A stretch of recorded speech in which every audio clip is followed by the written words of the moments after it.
Hello students, आज के session में हम आपके लिए एक ऐसा टॉपिक लेके आए हैं जिसका इम्पोर्टेंस जितना सेशन एंडिंग एग्ज़ाम में है उससे कहीं ज़्यादा इसका इम्पोर्टेंट कॉम्पिटिटिव एग्ज़ाम जैसे जेडबलई या नीट एग्ज़ाम्स में इसका बहुत ही ज़्यादा वेटेज होता है, या एक तरीके से कह सकते हैं कि बहुत ही इम्पोर्टेंस इसको दिया जाता है। तो आज का हमारा जो टॉपिक है वो है डायमेंशनल एनालिसिस। डायमेंशनल एनालिसिस, तो नाम जो इसका टर्म है डायमेंशंस, इससे क्लियर है कि ये किसी भी फिजिकल क्वांटिटी का जो बेसिक स्ट्रक्चर है, किस बेसिक स्ट्रक्चर से उसको डेराइव किया है, ये एक्सप्लेन करने की कोशिश करता है। तो सबसे पहले डायमेंशनल एनालिसिस डिस्कस करने से पहले थोड़ा सा हम डिस्कस करें कि जब हम यूनिट्स के बारे में आपने पढ़ा था तो यूनिट्स में दो तरीके का आपने पढ़े थे, फंडामेंटल और डेराइव यूनिट्स। क्लियर है?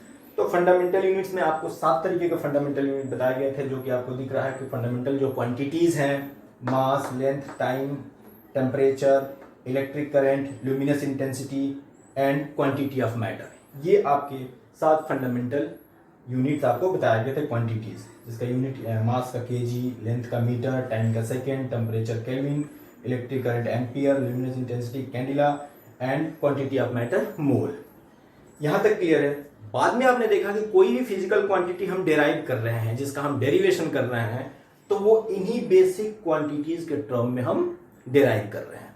यानी आप कह सकते हैं कि किसी भी फिजिकल क्वांटिटी का जो बेस है, जो डायमेंशन है, जो उसका स्ट्रक्चरल यूनिट है, वो आप कह सकते हैं कि ये 7 जो फंडामेंटल क्वांटिटीज हैं वही हैं। ठीक है?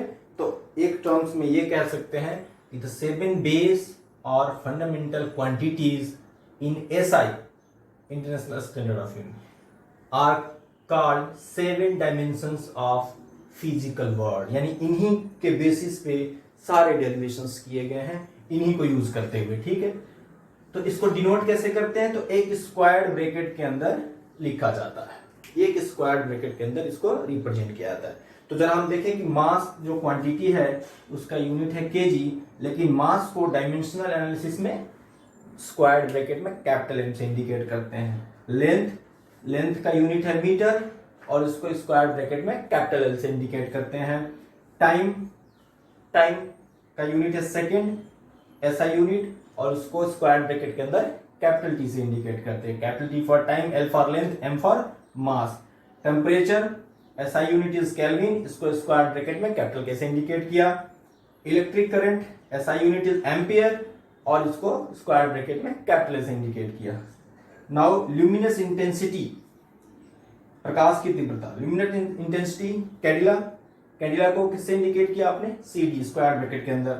एंड क्वांटिटी ऑफ मैटर पता आपको, मोल को भी स्क्वायर ब्रैकेट के अंदर हमने इस तरीके से इंडिकेट किया। तो ये डायमेंशन में रिप्रेजेंट करने के तरीके हो गए कि अगर हम इन क्वांटिटीज का डायमेंशन लिखते हैं, डायमेंशन के फॉर्म में लिखते हैं, तो इस तरीके से उनको लिखना है। अब जरा डायमेंशन को और डिटेल में समझने की कोशिश करते हैं।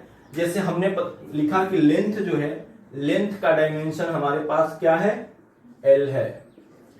अगर हमें एरिया फाइंड करना, एक अलग फिजिकल क्वांटिटी, ये बेसिक या फंडामेंटल नहीं है, ये डेराइव्ड है डेरिवेशन से।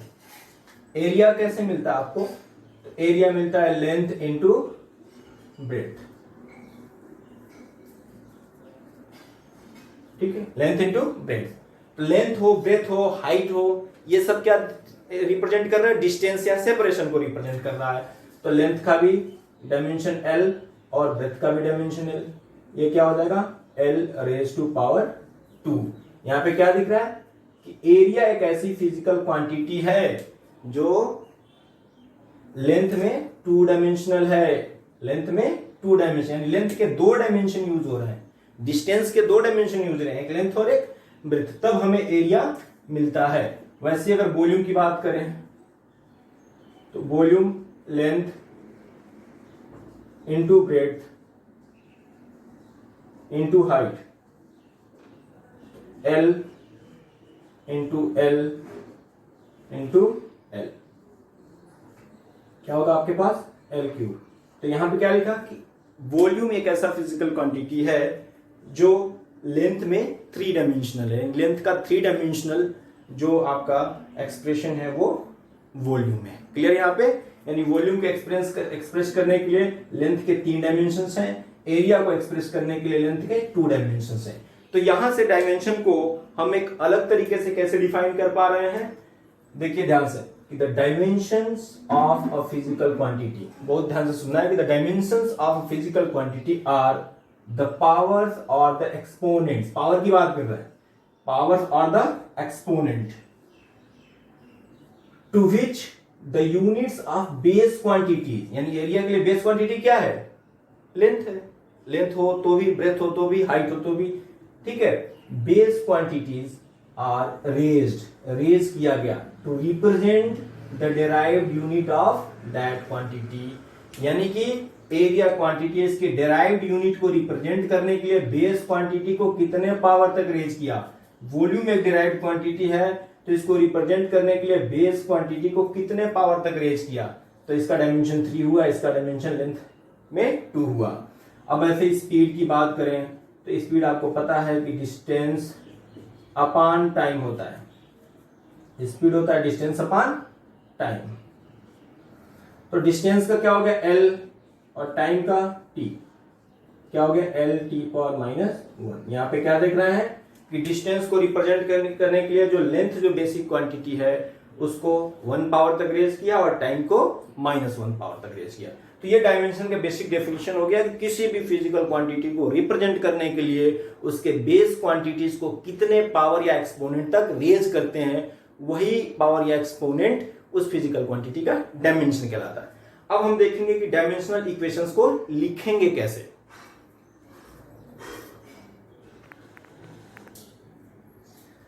तो अब बात करते हैं हम डायमेंशनल फार्मूले या डायमेंशनल इक्वेशंस के बारे में। तो डायमेंशनल फार्मूला सिंपली आप ये समझ सकते हैं कि किसी भी अगर हम फिजिकल क्वांटिटी का डायमेंशनल एक्सप्रेशन लिख रहे हैं तो वो बेसिकली ये इंडिकेट करता है कि उस फिजिकल क्वांटिटी को रिप्रेजेंट करने के लिए कौन सा बेस क्वांटिटी किस तरीके से यूज हुआ है, ठीक है। यानी आप ये दे सकते हैं कि the expression which shows how and which of the base quantities represent a physical quantity, ठीक है। यानी कि हाउ, कैसे और कौन सा। जैसे कि हम बात करें एरिया की, तो एरिया के लिए लेंथ है जो बेस क्वांटिटी, और लेंथ कितने हुए 2 डायमेंशंस में यूज हुआ है, तब हमें एरिया की वैल्यू मिल रही है। तो ये सिंपल सा इसका आपका जो एक्सप्रेशन का जो एक्सप्लेनेशन था वो क्लियर है। अब हम कुछ फार्मूले आपको डिस्कस करेंगे किस तरीके से डायमेंशनल फार्मूला लिखना होता है, तरीका क्या है। कुछ हम बेसिक चीजों पे डिस्कस करेंगे जिसको आप अगर समझेंगे तो किसी भी एक्सप्रेशन का आप डायमेंशनल फार्मूला लिख सकते हैं। लेकिन जरूरी क्या है कि उसके लिए हमें उसका डेरिवेशन या डेराइव्ड फार्मूला पता होना चाहिए। जैसे कि एरिया की बात किया हमने, एरिया के लिए पता है लेंथ इंटू ब्रेथ, वॉल्यूम के लिए पता है length into breadth into height.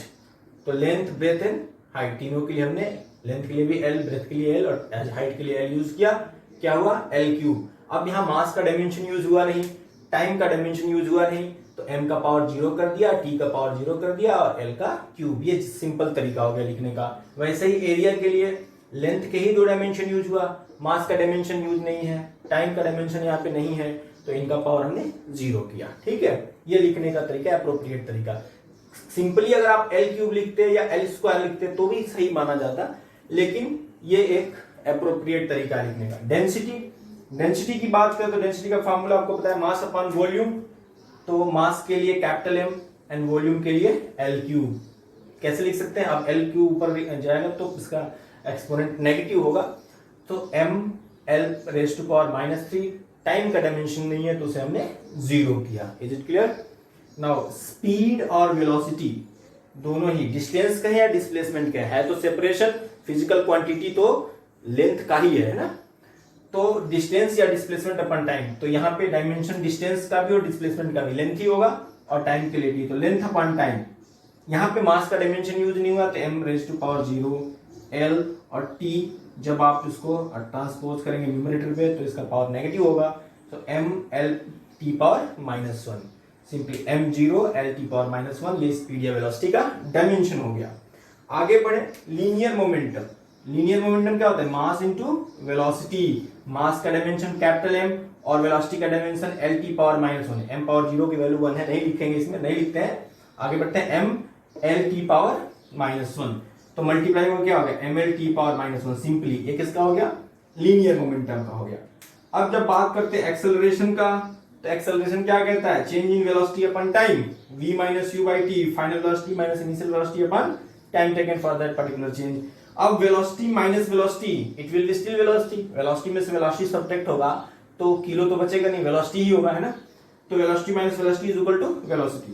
तो चेंज इन वेलोसिटी के लिए भी वही डायमेंशन होगा, L T power minus one, जो वेलोसिटी का डायमेंशन है L T power minus one, तो L T power minus one again upon T.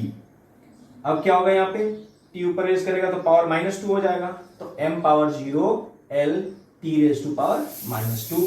ये हो गया आपका एक्सेलरेशन का।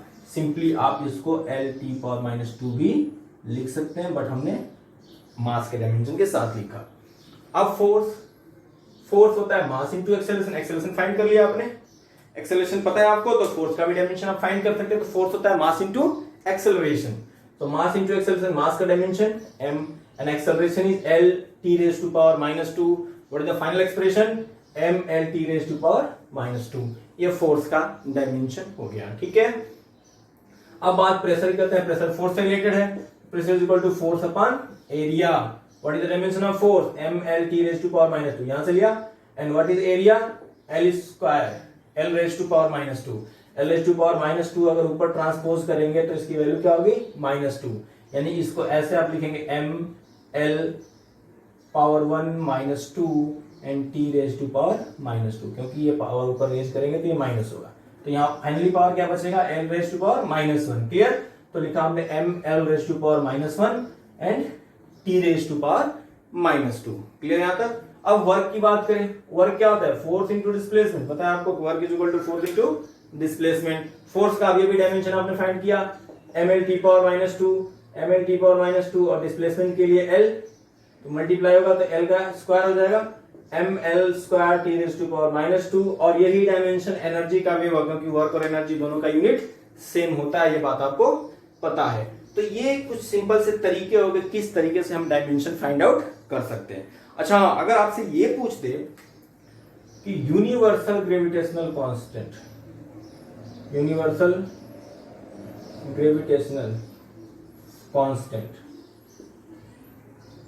कैपिटल जी, इसका डायमेंशन फाइंड करना है, इसका हमें डायमेंशन फाइंड करना है। तो सबसे पहले न्यूटन्स लॉ ऑफ ग्रेविटेशन से फार्मूला देखें, F is equal to G m1 m2 upon r square. यही था ना कि force acting between two material bodies directly proportional to product of mass and inversely proportional to square of distance between their centre. So F is equal to G m1 m2 upon r square. हमें find किसका करना है, g का। तो g को एक side रख के बाकी वैल्यूज को ट्रांसपोज करें, तो capital G is equal to r square multiply होगा fr square upon m1 m2। अब फोर्स का डायमेंशन यहां से देखिए, ml t power minus two, ये फोर्स का डायमेंशन हो गया। r स्क्वायर सिंपली डिस्टेंस है, l square, and m1 and m2 both are mass, तो m स्क्वायर हो जाएगा यहाँ पे। अब फाइनली रेज करें m स्क्वायर, ऊपर पावर प्लस वन है, ये जाके माइनस टू होगा, तो क्या बचेगा, आप देख सकते हैं m raise to power minus one. कोई दिक्कत, यहाँ m का पावर वन है, यहाँ टू है, ये ऊपर जाके माइनस टू होगा, तो one minus to minus one बचा, ठीक है। l स्क्वायर है और यहाँ पे l पावर वन है, तो ये हो जाएगा l cube and again t raise to power minus to.